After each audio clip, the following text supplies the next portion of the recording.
کل ہم ایک آزاد جمہوریہ کا اعلان کریں گے۔ مصطفیٰ کمال اتاترک نے 29 اکتوبر سنہ 1923 کو قانون سازوں کے ایک گروپ کے ساتھ عشائیے میں یہ اعلان کیا اور اگلے روز ووٹنگ کے بعد ترک پارلیمنٹ نے حکومت کی نئی شکل اختیار کی اور اتاترک ترکی کے پہلے صدر منتخب ہوئے۔ جمہوریہ زندہ باد، مصطفیٰ کمال پاشا زندہ باد۔ قانون سازوں نے چیخ چیخ کر یہ نعرے لگائے۔ جہاں بہت سے لوگوں نے اس بات پر جشن منایا، وہیں بہت سے دوسرے سلطنت عثمانیہ کے زوال کے سوگ میں تھے۔ یہ ایک بہت نامی گرامی سلطنت تھی۔ آج ترکی کے قیام کے 100 سال اور سلطنت عثمانیہ کے حتمی زوال کو بھی تقریباً ایک صدی مکمل ہو گئی ہے۔ تاہم ماہرین کے مطابق اس تاریخی اعلان کے 100 سال بعد، جس نے مشرقی وسطیٰ کو بدل کر رکھ دیا تھا، اب اتاترک کی میراث خطرے میں پڑ چکی تھی۔ اس سلطنت کو آخری دھچکا نومبر 1922 کو لگا، جب گرینڈ نیشنل اسمبلی نے سلطان کے دفتر کو ختم کر دیا، جس سے سلطنت کے حکمران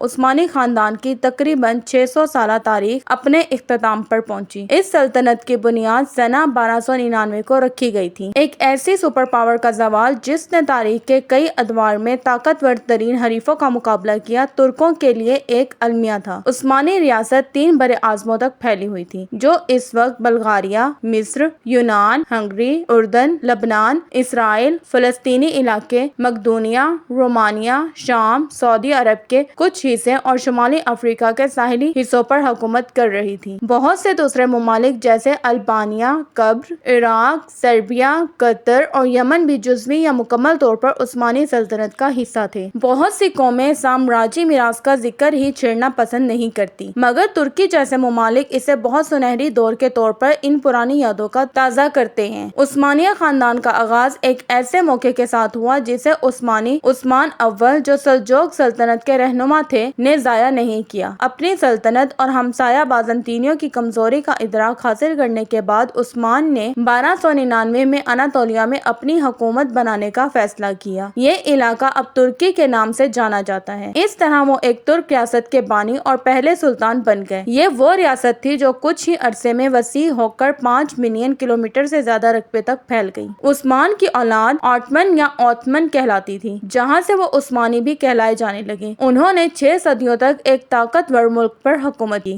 قسطنطنیہ۔ تاہم پیرس ڈرروت یونیورسٹی میں عثمانی اور مشرق وسطیٰ کی تاریخ کے پروفیسر اولیورو بوکیت کا کہنا ہے کہ 1299 میں صرف ایک ترک ریاست کی بنیاد رکھی گئی۔ سلطنت کا قیام 1453 میں قسطنطنیہ کے زوال کے ساتھ شروع ہوا۔ فتح کی علامت کے طور پر ایک سفید گھوڑے پر سوار ہو کر سلطان محمد دوم قسطنطنیہ میں داخل ہوئے اور بازنطینی سلطنت کے 1000 سال کا خاتمہ کیا۔ اس کے بعد انہوں نے مقامی آبادی کے ایک بڑے حصے کے قتل کا حکم دیا، جبکہ بچ جانے والوں کو وہاں سے جلا وطنی پر مجبور کر دیا۔ اس کے بعد سلطان دوم نے عثمانی علاقے کے دوسرے حصوں سے لوگوں کو لا کر شہر کو دوبارہ آباد کیا۔ سلطان محمد دوم نے قسطنطنیہ کا نام بدل کر استنبول یعنی اسلام کا شہر رکھ دیا اور اس کی تعمیر نو کا آغاز کیا۔ اس طرح یہ شہر نہ صرف سلطنت کا سیاسی اور فوجی دارالحکومت بن گیا، بلکہ یورپ، افریقہ اور ایشیا کے سنگم پر واقع ہونے کی وجہ سے ایک اہم عالمی تجارتی مرکز بھی بن گیا۔ اس سلطنت کی معاشی ترقی کی بڑی وجہ سلطان محمد دوم کی اپنی ریاست میں تاجروں اور کاریگروں کی ترقی کی تعداد میں اضافے کی حوصلہ افزائی کی پالیسی تھی۔ انہوں نے بہت سے تاجروں کو استنبول جانے اور وہاں کاروبار شروع کرنے کی ترغیب دی۔ بعد کے حکمرانوں نے اس پالیسی کو جاری رکھا۔ عثمانی فوج کے حملے بہت تیز رفتار ہوتے تھے اور ان کے پاس خصوصی دستے تھے، جیسا کہ جنیسریس کی مشہور ایلیٹ کورٹ، جو سلطان کی حفاظت پر مامور رہتی تھی۔ سلطان کی انتہائی مرکزی بیوروکریسی کے نظام نے اسے اپنی دولت کی تقسیم کو منظم بنانے میں مدد دی۔ یہ حقیقت کہ یہ اسلام سے متاثر اور متحد تھی اور یہ کہ پورا معاشرہ ایک حکمران کی اطاعت کرتا تھا، یہ ایک کثیر الجہتی معاشرہ تھا اور بظاہر وہاں کوئی زبردستی مذہب کی تبدیلی کا تصور موجود نہیں تھا، مگر حقیقت میں وہاں لوگ اسلام میں داخل کیے جاتے تھے۔ ان کے مطابق بعض علاقوں میں باقاعدہ اسلامائزیشن کی پالیسی تک رائج تھی۔ عثمانیوں کو ان کی عملیت پسندی کے لیے بھی جانا جاتا تھا۔ انہوں نے دوسری ثقافتوں سے بہترین نظریات لیے اور انہیں اپنا بنا لیا۔ سلطان عظیم سلطنت کے سب سے مشہور سلطانوں میں سے ایک سلیمان عظیم تھے، جس نے 1520 اور 1567 الٹ کے درمیان حکومت کی اور اپنی ریاست کو بلقان اور ہنگری تک وسعت دی اور اسے رومی شہر ویانا تک پھیلا دیا۔ اگرچہ مغرب میں انہیں دی میگنیفیسنٹ یعنی عظیم اور مشرق میں قانون کا منبع کے نام سے یاد کیا جاتا ہے، لیکن سلیمان کے دوسرے القابات تھے جو اتنے ہی مبالغہ آمیزی پر مبنی تھے جتنے وہ حیران کن تھے۔ ان القابات میں زمین پر اللہ کا نائب، اس دنیا کے خداؤں کا خدا، انسانوں کی گردنوں کا مالک اور دنیا بھر کے تمام لوگوں کی پناہ گاہ شامل ہیں جو ان کو دی جانے والی اہمیت کو ظاہر کرتے ہیں۔ ان کا سب سے زیادہ متنازع لقب مشرق و مغرب کا شہنشاہ تھا، جسے مورخین روم کی اتھارٹی کے لیے براہ راست چیلنج کے طور پر دیکھتے ہیں، جسے اس وقت کی عثمانی اتھارٹی نے کہیں پیچھے چھوڑ دیا تھا۔ اگرچہ بعد میں سلطنت اپنی زیادہ سے زیادہ علاقائی حد تک پہنچ گئی، مگر مغرب میں سلیمان عظیم کے دور کو عثمانیوں کے لیے سنہری دور سمجھا جاتا ہے، جس عرصے میں بڑی تعداد میں کامیاب فوجی مہمات چلائی گئی۔ عالمگیریت کے خواہاں سلطنت مشرق اور مغرب کا شہنشاہ کا نام یہ بھی واضح کرتا ہے کہ سلطنت عثمانیہ نے اپنے آپ کو صرف ایک ہی طاقت کے طور پر دیکھا اور سمجھا، جس کا کوئی دوسرا اہم پلہ یا مماثل نہیں تھا۔ مورخ الیور بوکیٹ کے مطابق عثمانی سلطانوں کی نظر میں عثمانی سلطان کے علاوہ کوئی دوسرا شہنشاہ نہیں تھا۔ ان کے مطابق عالمگیر سلطنت کا تصور بازنطینی ورثے اور اسلام سے آیا ہے۔ ان کے مطابق وہ ان تمام علاقوں کو فتح کرنا چاہتے تھے جہاں مرد اور عورتیں رہتے تھے۔ دارالاسلام یعنی اسلامی سلطنت کی حدود سے باہر واقع تمام ممالک کو فتح کرنے کی دعوت دی گئی تھی۔ یہ ایک وجہ ہے جو سلطنت عثمانیہ کے طویل عرصہ قائم رہنے کے بارے میں بہت کچھ بتاتی ہے۔ اس کی بحریہ کی ان علاقوں کی فتوحات میں کوئی حد نہیں تھی، جو سلسلہ صدیوں تک آگے بڑھتا رہا۔ پروفیسر اولیور کا کہنا ہے کہ سلطنت اس وقت کمزور ہونا شروع ہو جاتی ہے جب فتوحات مشکل ہو جاتی ہیں یا رک جاتی ہیں۔ زوال کا آغاز، پہلا واقعہ جس نے سپر پاور کو کمزور کیا، وہ 1571 میں لیپانٹو کی جنگ میں اس کی شکست تھی، جس میں اس کا سامنا ہولی لیگ سے ہوا، جو کیتھولک ریاست پر مشتمل ایک فوجی اتحاد اور ہسپانوی بادشاہت کی قیادت میں متحد تھا۔ اس اتحاد میں موجود اٹلی کے کچھ علاقے بھی شامل تھے۔ یہ ان خونریز لڑائیوں میں سے ایک تھی جو قدیم زمانے سے انسانیت نے دیکھی تھی، اور اس نے بحر روم میں عثمانی فوج کی توسیع مہم کا خاتمہ کر دیا تھا۔ وہاں سلطنت کے اچھے دن اختتام کو پہنچے اور اس کے بعد کی صدیوں پر مشتمل ایک طویل زوال کا آغاز ہوا۔ 20ویں صدی کے آغاز میں استنبول کے سیاسی اور معاشی عدم استحکام میں مختلف غلط فہمیوں کا اضافہ ہوا، جس نے ایک ایسی سلطنت کو ختم کر دیا جس کا تاثر پہلے ہی تار ہو چکا تھا۔ ان میں سے اول چیز پہلی بلقان کی جنگ، جس میں سلطنت عثمانیہ نے بلقان لیگ کا سامنا کیا، جس نے روس کی حمایت سے عثمانیوں کو ان کی سرزمین سے بے دخل کرنے کی کوشش کی۔ عسکری لحاظ سے کمتر سلطنت عثمانیہ جنگ ہار گئی اور یورپ میں اس کے تمام علاقے بھی اس سے چھین لیے گئے۔ اب یہ سلطنت قسطنطینیہ اور اس کے اطراف کے علاقوں تک ہی محدود ہو کر رہ گئی۔ مورخین اس شکست کو عثمانیوں کے لیے ایک ذلت آمیز واقعے اور تاریخ کے ایک اور اہم موڑ کے طور پر یاد کرتے ہیں۔ آخری دھچکا دوسرے تجارتی راستوں کی ترقی، امریکہ اور ایشیا کے ساتھ بڑھتی ہوئی تجارتی دشمنی اور بڑھتی ہوئی بے روزگاری کی وجہ سے باقی عثمانی علاقے خراب معاشی صورتحال کا سامنا کر رہے تھے۔ انہوں نے برطانیہ اور فرانس جیسی یورپی طاقتوں کے توسیع پسندانہ عزائم کا بھی سامنا کیا۔ اس کے علاوہ مختلف مذہبی اور نسلی گروہوں کے درمیان کشیدگی بڑھ گئی تھی۔ آرمینیائی، کرد اور یونانی دوسرے لوگوں کے علاوہ ترکوں کے ہاتھوں بڑھتے ہوئے مظالم سے تنگ آ چکے تھے۔ ان تمام مسائل کے ہوتے ہوئے استنبول نے فرانس، برطانوی سلطنت، امریکہ اور روس کی قیادت میں ایک طاقتور اتحاد کے خلاف ایک نئی جنگ کا آغاز کیا۔ پہلی عالمی جنگ کے دوران مشرقی وسطی میں اتحادیوں کی فتح سلطنت عثمانیہ کے ٹوٹنے کے محرکات میں سے ایک تھی، جس کے دن پہلے ہی گنے جا چکے تھے۔ اس واقعے کے بعد شام میں فرانسیسی مینڈیٹ اور عراق اور فلسطین میں برطانوی مینڈیٹ بنائے گئے۔ جیسا کہ منصوبہ بندی کی گئی تھی، یہ سب لیگ آف نیشنز کی نگرانی میں ہوا۔ عثمانیوں کو اس بات کا علم نہیں تھا کہ 1917 میں جنگ کے وسط میں فرانس اور برطانیہ پہلے ہی خفیہ طور پر سائکس پیکٹ معاہدے کے ساتھ اپنے علاقوں کو تقسیم کرنے پر رضامند ہو چکے تھے۔ اسی سال اعلان بلفور پر بھی دستخط کیے گئے، ایک دستاویز جس میں برطانوی حکومت نے یہودی آبادی سے فلسطین کے علاقے میں ایک گھر دینے کا وعدہ کیا تھا، جو کہ سلطنت کا حصہ بھی تھے۔ یہ معاہدہ برطانیہ کے اس وقت کے وزیر خارجہ آرتھر بلفور کے نام سے ہی جانا جاتا ہے۔ ترکی کی نوزائیدہ ریاست۔ سرکاری طور پر سلطنت کا وجود 1 نومبر 1922 کو ختم ہو گیا، جب سلطان کا عہدہ ختم کر دیا گیا۔ ایک سال بعد جمہوریہ ترکی کی بنیاد رکھی گئی۔ جمہوری انقلاب کی قیادت کرنے کے بعد مصطفیٰ کمال اتاتürk جیسے جدید ترکی کا باپ سمجھا جاتا ہے، ترکی کے پہلے صدر بنے۔ سلطنت عثمانیہ کے آخری سلطان محمد ششم کو انقلابیوں کے ہاتھوں قتل ہونے کا خدشہ تھا، جس وجہ سے برطانوی محافظوں کو انہیں استنبول سے نکالنا پڑا۔ وہ جلا وطنی اختیار کر کے وہ اٹلی میں بینیٹو موسولینی کے سمندر کنارے ریزورٹ میں رہائش پذیر ہو گئے۔ یہ وہی جگہ ہے جہاں سلطنت عثمانیہ جس کے وہ حکمران تھے کی تقسیم پر اتفاق ہوا تھا۔ سلطان ششم وہیں 4 سال رہنے کے بعد فوت ہو گئے۔ وہ اس وقت اتنے غریب ہو چکے تھے کہ اطالوی حکام نے ان کا تابوت اس وقت تک ضبط کر لیا جب تک کہ مقامی تاجروں کو قرض ادا نہ کر دیا جائے۔ نوزائیدہ ترکی نے اپنی سامراجی خواہشات کو ترک کر دیا اور کمالیت کا نظریہ اختیار کر لیا، یعنی وہ کوڈ جسے نئے صدر کمال اتاترک نے نافذ کیا۔ اس نظریے میں پاپولزم، قوم پرستی، شماریات اور اصلاح پسندی کے تصورات پیش کیے گئے۔ بہت سے مورخین کا دعویٰ ہے کہ جدید ترکی کا سیکولرازم سلطنت عثمانیہ کی عظیم میراث ہے۔ نیا عثمانی دور دوسری طرف ترکی کی خلافت عثمانیہ کو مختصر طور پر ایک ادارے کے طور پر جاری رکھا۔ یہ بہت ہی کم اختیارات کا حامل ادارہ تھا۔ بعد میں اس ادارے کو 3 مارچ 1924 کو ختم کر دیا گیا۔ پروفیسر اولیور کے مطابق انقرہ کی حکومت اور ترکی کے موجودہ صدر رجب طیب اردوغان بھی سلطنت عثمانیہ کے زوال کا سبب مغربی ممالک کو ہی سمجھتے ہیں۔ حالیہ برسوں میں ترکی میں کچھ لوگوں نے نام نہاد نو عثمانیت کی بحالی کو ہوا دی ہے۔ یہ ایک اسلام پسند اور سامراجی سیاسی نظریہ ہے جو اپنے وسیع تر معنوں میں ترکی کے عثمانی ماضی کا احترام کرنے اور ان علاقوں میں ترکی کے اثر و رسوخ کو بڑھانے کی وکالت کرتا ہے جو عثمانی حکمرانی کے زیر انتظام تھے۔ کئی دہائیوں سے جدید ترکی کے رہنماؤں نے مزید مغربیت اور سیکولرازم کا راستہ اختیار کیا اور اپنے سامراجی ماضی اور اسلامی تاریخ سے دوری اختیار کی ہے۔ لیکن اپنے اقتدار میں آنے کے بعد سے صدر طیب اردوغان نے اپنے ملک کے عثمانی ماضی اور اس کے اسلامی ورثے کے لیے اپنے جذبات کا کھل کر اظہار کیا۔ اس کا ثبوت 2020 میں آیا صوفیہ کی مسجد میں متنازع تبدیلی تھی جسے اتاترک نے استنبول کے سب سے مشہور عجائب گھروں میں سے ایک میں تبدیل کر دیا تھا۔ اس طرح اردوغان نے بارہا سلیم اول کی تعریف کی۔ سلیم اول ایک ایسے سلطان رہ چکے ہیں جنہوں نے سلطنت عثمانیہ کی سب سے بڑی توسیع کو یقینی بنایا۔ 2017 میں آئینی ریفرنڈم جیتنے کے بعد وہ سلطانی عثمان کے مقبرے پر عوام کے سامنے آئے۔ اس آئینی ریفرنڈم کے ذریعے ترکی کی عوام نے صدر اردوغان کے اختیارات میں بہت زیادہ اضافے کی منظوری دی۔ حال ہی میں صدر طیب اردوغان نے استنبول کے شہر آمنائے باسفورس پر بنائے گئے پلوں میں سے ایک کا نام اپنے نام پر رکھنے کا فیصلہ کیا۔ پروفیسر اولیور بوکیت کے مطابق سلطنت عثمانیہ کا خاتمہ ہو گیا لیکن ایک نو عثمانیت پروان چڑھی ہے۔ یہی وجہ ہے کہ 20ویں صدی کے آخر میں عثمانی سلطنت کے مقابلے آج بہت زیادہ حوالے دیے جاتے ہیں۔